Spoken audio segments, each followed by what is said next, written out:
Hello everyone, स्वागत है आप सबका हमारे यूट्यूब चैनल पर जिसका नाम है सौरभ क्लासेस फॉर हिस्ट्री। आज मैं एमए सेमेस्टर 1 के सब्जेक्ट कोड CC2 से जिसके पेपर का नाम है मेडाइवल सोसाइटीज, इससे आज एक विषय आप लोगों के समक्ष प्रस्तुत करूंगा। आज हमारे अध्ययन का विषय होगा मध्यकालीन यूरोप की कृषिकीय संरचना, जिसे हम बोलते हैं मेडाइवल यूरोप एग्रेरियन स्ट्रक्चर। यह हमारे सिलेबस के यूनिट 1 के सेक्शन C में है। तो अपने चैप्टर को, इस टॉपिक को शुरू करते हैं बिना किसी देरी के साथ। मध्यकालीन यूरोपीय इतिहास में कृषिकीय व्यवस्था अत्यंत ही महत्वपूर्ण विषय है। इस दौर में कृषि में अनेक नकारात्मक लक्षण मौजूद थे। इस कारण इनकी उत्पादकता काफी सीमित थी। साथ ही साथ सामंती व्यवस्था होने के कारण कृषकों का जबरदस्त शोषण भी हो रहा था। साथ ही कृषकों को कोई राजनीतिक अधिकार नहीं थे और समाज में उनकी प्रतिष्ठा काफी निम्न थी।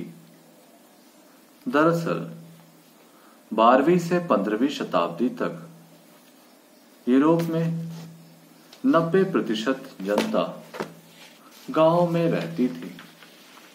इस तरह मध्यकाल में यूरोप पूर्णतः कृषि प्रधान था। ग्रामीण समाज मुख्यतः मेनर व्यवस्था पर आधारित थी। अधिकांश जमींदारियां 8 से 10,000 एकड़ भूमि में फैली हुई थी, यद्यपि कुछ इससे भी बड़ी थी। मेनर की समस्त भूमि लगातार कम न होकर दूर दूर तक बिखरी हुई थी। मेनर व्यवस्था के प्रमुख लक्षण सभी देशों में प्रायः एक जैसे थे।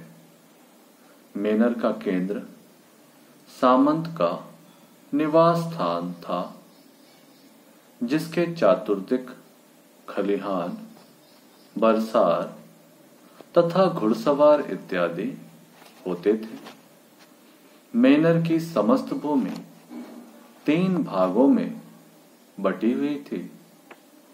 स्वामी संपदा, असामी की भूमि तथा आम जन की भूमि। स्वामी संपदा के अंतर्गत वैसी भूमि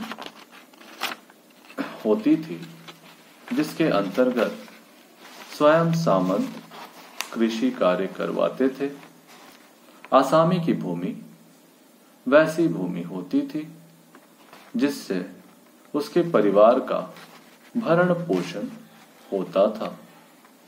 मालिक या आसामी दोनों ही अपनी भूमि के आसपास के चारागाहों, दलदलों तथा जंगलों को समान रूप से उपयोग करते थे। इसे आम जमीन भी कहा जाता था। बाजारों की कमी के कारण मेनर की उपज उतनी ही होती थी जिससे उसमें अधिकांश रहने वाले लोगों का काम चल जाता था। उत्पादन बढ़ाने अथवा कृषि में सुधार लाने के प्रयास नहीं के बराबर होते थे। मालिक तथा आसामी की जमीन के चारों ओर बिखरे होने के कारण जोतने, बोने तथा फसलों को काटने का काम सबको एक ही समय पर करना पड़ता था। पौधे के कुछ बढ़ने पर खेतों में बाड़े डाल दिए जाते थे। फसल काटने पर गांव के सभी मवेशी एक साथ ही खेतों को चरते थे। किसी व्यक्ति के रुग्ण या पंगु हो जाने पर पड़ोसी उनकी सहायता करते थे, किंतु बचत की आदत अभी किसानों को नहीं पड़ी थी। लेकिन 12वीं शताब्दी में यूरोप की कृषि व्यवस्था में परिवर्तन के चिन्ह स्पष्ट दिखाई पड़ने लगे। अरबों, नॉर्समैन और हंगरी के आक्रमणों के समाप्त हो जाने से यूरोप की आबादी बढ़ रही थी। मेनर प्रथा के अंतर्गत बढ़ती हुई आबादी के भरण पोषण संभव नहीं था, अतः अनेक लोगों को आजीविका के अतिरिक्त साधनों की तलाश करनी पड़ रही थी। विशेषतः छोटे सामंत के बड़े लड़कों को छोड़कर शेष की बेकारी की समस्या सता रही थी। बहुत से लोग नवोदित नगरों में जाकर उद्योग व्यापार का काम करने लगे। कृषि व्यवस्था में सुधार लाने में सामंतों की विशेष अभिरुचि नहीं थी।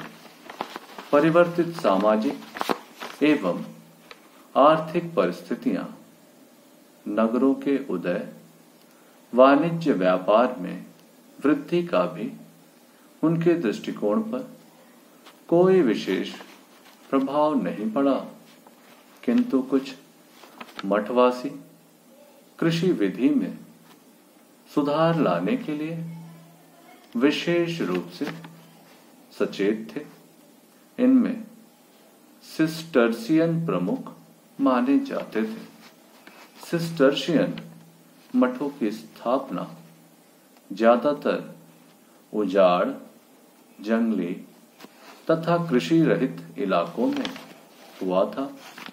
उन्होंने जंगलों को साफ कर विशाल कृषि क्षेत्रों की स्थापना की थी। मठवासी बाह्य अनुयायियों तथा भाड़े के मजदूरों की सहायता से खेती करवाते थे।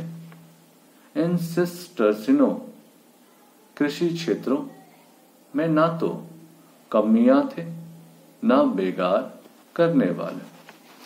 मेनरों से ये नए फर्म सर्वथा भिन्न थे। इनका संचालन केंद्रीकृत, ठोस तथा मुनाफा के सिद्धांतों पर आधारित था। मठों की तरह मेनरों तथा गांव से निकाले हुए लोगों ने भी जंगलों को साफ कर कृषि योग्य बनाया। इस तरह अनेक नई बस्तियां तथा कृषि क्षेत्रों की स्थापना हुई। इनमें सर्वत्र मुक्त श्रमिक काम करते थे और कमी प्रथा का सर्वथा अभाव था। यहाँ किसी सामंत की भूसंपदा तो थी नहीं, अतः प्रत्येक किसान अपनी जमीन का अधिक से अधिक भाग का उपयोग किया करते थे। ये किसान सामंती करों तथा सेवाओं से मुक्त थे। धीरे धीरे अपनी जमीन पर इन किसानों का लगभग पूरा अधिकार हो गया और उस क्षेत्र का सामंत केवल नाम मात्र की मालगुजारी का हकदार बनकर रह गया। वाणिज्य व्यापार में उन्नति, नगरों की स्थापना और लोगों की बढ़ती हुई आवश्यकताओं के कारण मुद्रा में वृद्धि हुई तथा दाम भी ऊंचे होते चले गए। इससे जहां एक और किसानों को लाभ मिला, वहीं अंतर्राष्ट्रीय व्यापार में भी उन्नति देखी गई।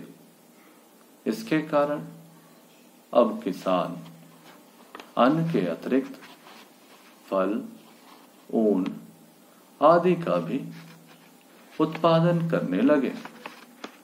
जैसे जैसे कृषि कर्म अधिक लाभप्रद होता गया, नगरों के नवोदित धनी और स्वयं किसान जमीन खरीदने और पूंजी लगाने लगे। कृषि कर्म की बढ़ती हुई उपयोगिता के बावजूद यह मानना पड़ेगा कि खेती के तरीके अभी भी प्राचीन और रूढ़िग्रस्त होते थे। खाद का प्रयोग नहीं होता था। अर्धदास प्रथा समाप्त हो जाने के बाद भी किसानों के शोषण तथा उत्पीड़न की प्रक्रिया पूरी तरह से समाप्त नहीं हुई थी। किसानों के राजनीतिक, सामाजिक, आर्थिक प्रतिष्ठा निम्नतर ही मानी जाती है। इस तरह से हम मध्यकालीन यूरोप के कृषकीय ढांचे को देखने के पश्चात जब इसका निष्कर्ष देखते हैं तो हम पाते हैं कि इस दौर में यूरोपीय कृषि में वे सारे नकारात्मक तत्व मौजूद थे जो इसके उत्पादन में वृद्धि को रोक रहे थे। दरअसल उस दौर में सामंती प्रथा, बेगारी प्रथा तथा कई अन्य दुर्गुणों के कारण कृषि का उत्पादन स्तर काफी नीचा था। कृषकों की स्थिति काफी दयनीय थी और उन्हें अनेक प्रकार के लगान व कर देने पड़ते थे। इससे यूरोपीय कृषकों का शोषण चरम पर था और ऐसी अवस्था में कृषकों की आर्थिक दशा काफी निम्न कही जा सकती है। कुल मिलाकर मध्यकालीन यूरोप में कृषकों का जीवन और उनका स्तर काफी दोयम दर्जे का था और उस दौर में कई कारक जैसे कमियों, बेगारी, मेनरों की प्रथा आदि सबके कारण लोगों को अनेक कठिनाइयों का सामना करना पड़ रहा था। तो इस प्रकार से हम आज के विषय को यहीं पे समाप्त करना चाहेंगे, लेकिन जाने से पूर्व हम आपसे ये बताना चाहते हैं कि आपको इस टॉपिक से रिलेटेड सवाल कुछ इस प्रकार से पूछे जा सकते हैं कि मध्यकालीन यूरोप के कृषकीय ढांचे के स्वरूप का वर्णन करें, अथवा प्रश्न ऐसे भी पूछे जा सकते हैं कि मध्यकालीन यूरोप के कृषकीय ढांचे का संक्षिप्त वर्णन करें।